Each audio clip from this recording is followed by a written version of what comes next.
Dans l'Épître aux Éphésiens, il nous est parlé de la souveraineté universelle du Seigneur Jésus.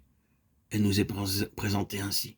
Et non seulement sa relation à l'Église, il est la tête de l'Église qui est son corps. Il est Seigneur là, mais il est en outre bien au-dessus de tout gouvernement et autorité, principauté et puissance. Il est maintenant le Seigneur universel, il n'apparaît pas comme cela. Tout semblerait contredire le fait, mais il est nécessaire que nous soyons amenés à voir que la royauté, la seigneurie, la domination universelle du Seigneur Jésus, en ce moment présent, ne signifie pas nécessairement que tous apprécient cette seigneurie, ni que pour tous, dans l'univers, c'est un règne bienfaisant.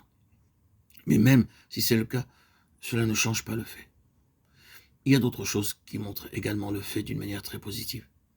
Bien sûr, notre trouble est que nos considérations sont tellement à courte vue. Nous vivons un court espace de temps, et ce laps de temps est d'une importance tellement considérable pour nous que notre vue des choses est si étroite. Si nous pouvions seulement adopter la longue vue et voir les choses du point de vue de Dieu, combien le résultat de nos propres cœurs serait différent. En disant cela, nous avons pensé le démenti largement répandu de la royauté, de la seigneurie, de la souveraineté du Seigneur Jésus-Christ.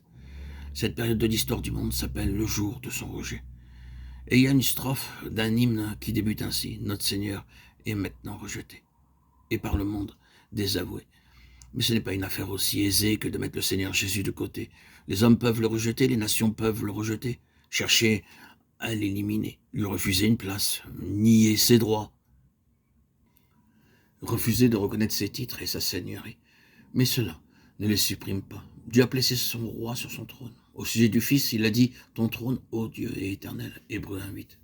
Rien ne peut bouleverser cela. L'attitude des hommes, celle du monde, ne peuvent entraver ce fait, ni déposer le Seigneur Jésus.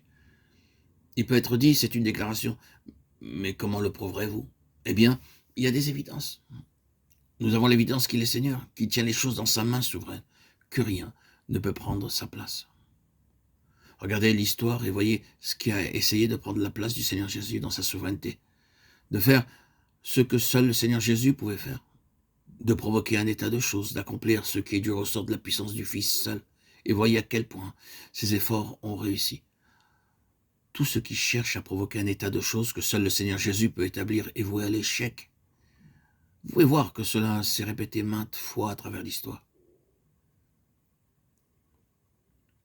La domination du monde a été recherchée par les uns et par les autres.